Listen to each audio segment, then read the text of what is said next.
La Biblia es confiable. Y, toda la Escritura es inspirada por Dios. En primer lugar, necesitamos entender que si dudamos del libro que se llama la Biblia estamos dudando la fuente de donde se originó. Cuando nos preguntamos si la Biblia es confiable, realmente estamos dudando de Dios, el origen de las Escrituras. Voy a tratar de ilustrarlo de esta manera. 1. Casi todos los domingos me pongo de pie delante de esta iglesia y doy una charla o una palabra. Supongamos que estás conversando con un amigo y te dice algo que te recuerda de una charla que di hace unas semanas. En dicha conversación, repites algo que yo dije. Luego, tu amigo te pregunta ¿de dónde escuchaste eso? ¿Quién dijo eso? 2. ¿Cómo le responderías? ¿Le dirías que tu papá lo dijo o que tu tía lo dijo? Pues, me imagino que le dirías que el pastor de Conviva Norte lo dijo. Scott lo dijo. ¿Por qué dirías que yo lo dije?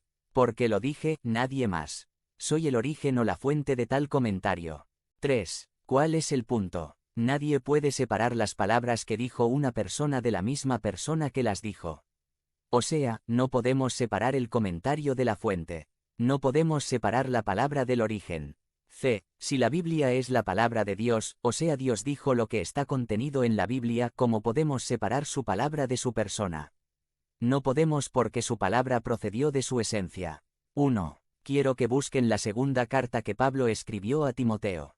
2 Timoteo 3, 16. Solo vamos a leer las 7 primeras palabras del versículo. Toda la Escritura es inspirada por Dios. 2 Timoteo 3, 16. En este momento quiero que nos enfoquemos en la última parte de la frase. Toda la Escritura es inspirada por Dios. 2. Inspirada por Dios en el idioma original, el griego, proviene de 2 términos básicos. El primero es theos, lo cual significa Dios. El segundo es neo, lo cual significa respirar o soplar. Cuando Timoteo recibió esta carta que fue inspirada por Dios y hace parte de la Biblia ahora, Timoteo entendió la intención. Pablo dijo que las Escrituras eran la respiración de Dios.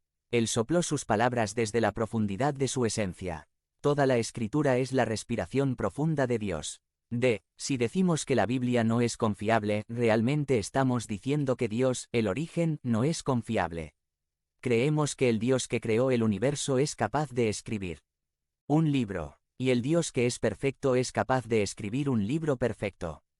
El asunto no es si la Biblia contiene errores, sino si Dios puede cometer errores. Si la Biblia contiene errores factuales, Dios no es omnisciente y es capaz de cometer errores.